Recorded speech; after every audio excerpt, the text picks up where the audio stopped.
Ryan Clark. Here's ESPN's got some conflict going on, and it'll be interesting how they handle it. Ryan Clark tried to embarrass Peter Schrager on air. This is Ryan Clark's shtick. If someone disagrees with him or he's in conflict with someone, he'll play a card. Hey, you're racist. Hey, RG3, your wife is white. You have no opinion on this, or you don't have an opinion we should respect on this. And now Peter Schrager, who they just brought over from Fox Sports, and ESPN has a lot invested in him. He's well-liked in football media circles. He's well-respected in football media circles. Ryan Clark basically told him, hey, shut up, you're not a player. And it's caused quite a stir at ESPN and in the media space. Let's play Ryan Clark dissing Peter Schrager.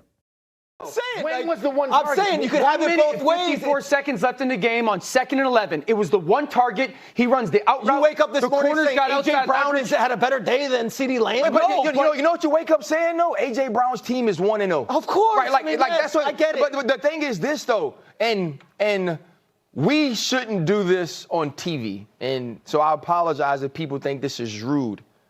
That's the non-player. Oh, view. Stop. CeeDee Lamb is. Let me tell you why. I'm not looking at fantasy football. Ryan, I'm not. Don't belittle me like that. I could come in and say, as 3 ex-players are saying one thing, and give an alternative perspective that maybe CeeDee Lamb did play well. And Peter, what I need for you to do is not get mad and let me finish for one. Okay, go on. It wasn't about you. It was going to be about me. Okay. As a player, I can't speak for CeeDee Lamb. I'm speaking for.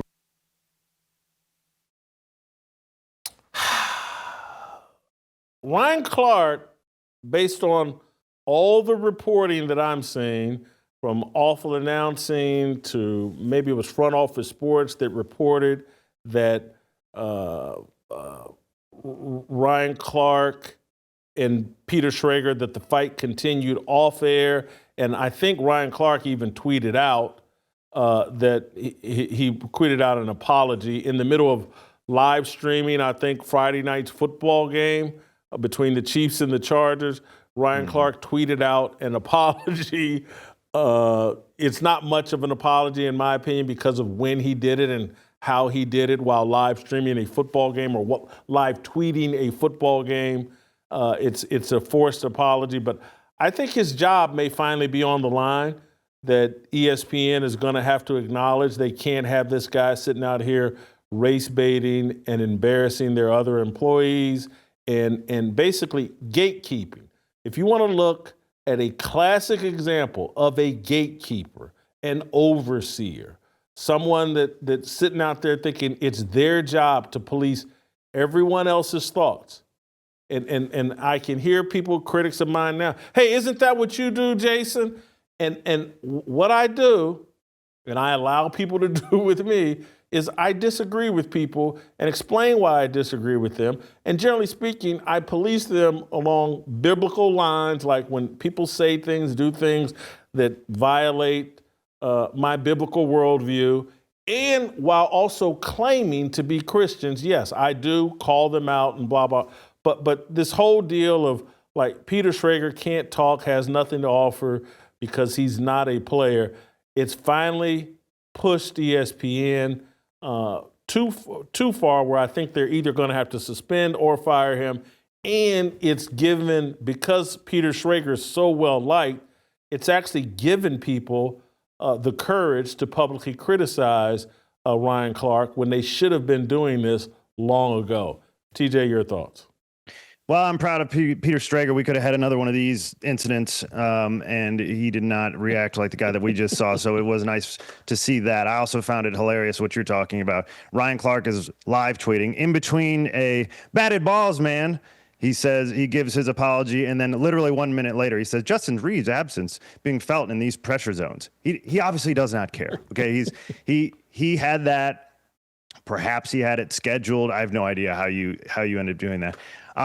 I totally agree. I also think ESPN is in a really bad spot here, because if they allow that, I mean, I get that they halfway disciplined him or whatever, but Ryan Clark just basically discredited half of ESPN. Right? If that's what we're saying, anybody who didn't play ball, why be listening to Stephen A? I mean, not that I want to, but why be listening to Mina Kimes? Not that I want to. What? All the people down the line. Wasn't Greeny sitting right next to him? Why are we listening to Greeny? So that is the actual, Wilbon and Kornheiser. You got a big list of people, the actual attractions, of which Ryan Clark is not one. You've just discredited all the actual attractions at ESPN. That does cause a bit of a problem. Causes a major problem. I don't think it's an accident that, again, he goes on First Take all the time. There's a guy on First Take named Stephen A. Smith who fabricated an athletic career in high school and in college. And Ryan Clark will say nothing. Nothing. But Peter Schrager, he has a disagreement about A.J. Brown, and he plays this card. It's absolutely amazing. And was it A.J. Brown?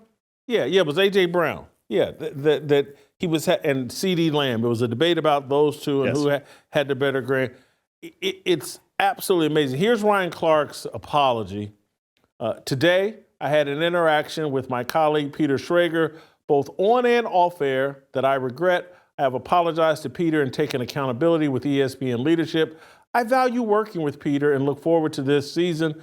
My focus will remain on professionalism, teamwork, and being a better teammate moving forward. This from a guy that refused to go on air with Sage Steele over political differences or him thinking she's not black enough. All of it. This is the good teammate.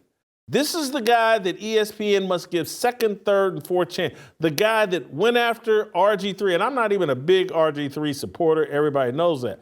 But he went after him in the most incredibly disingenuous, hypocritical way.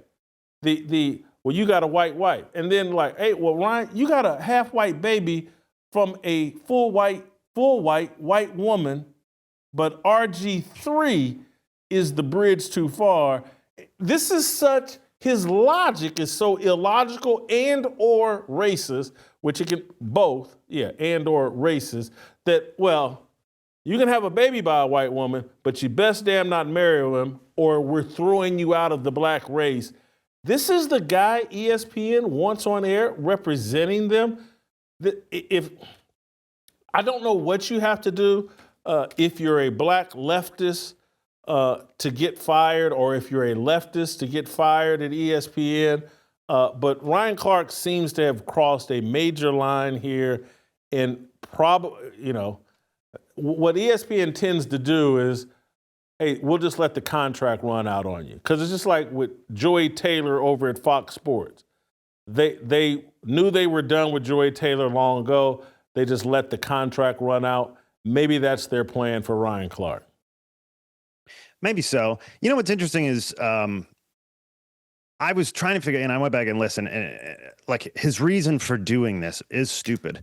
But at first, I actually wasn't that offended when he said, hey, look, man, we're going to see it. Had he said it differently and said, look, man, guys that played might see this a little bit differently than you. Doesn't mean you're wrong, Peter. You and Greeny might be totally right. We might have a blind spot. But we're going to see this a little bit different, having lived it. That seems totally reasonable to me. That seems totally normal that you could be able to say it. He didn't, though. He did it in a way to completely discredit. We shouldn't do this on air, so I apologize off the front. Well, he should have just shut up there, right? He's acknowledging that he's discrediting it. And then he said, this is the non-player in you. And then this is the part that really bothered me more than anything. He acts like it's just beyond the pale that he got interrupted as Peter Schrager defended himself. Looks down, how dare you interrupt a black man while he's speaking? Come on, Ryan. It's one of the most absurd things I've ever seen. I would fire him for that alone. Yeah, well, his comment was something about, could you let me finish, or blah, blah, blah. What I need you to do is not interrupt and let me finish. Yes. That's what it was. And that, and Ryan, I'm not trying to be unfair, or whoever the Ryan groupies are that watch it, I'm not trying to be unfair, but this is when I say that there are so many men in general, black men in particular, that don't realize the way their conversation is being feminized.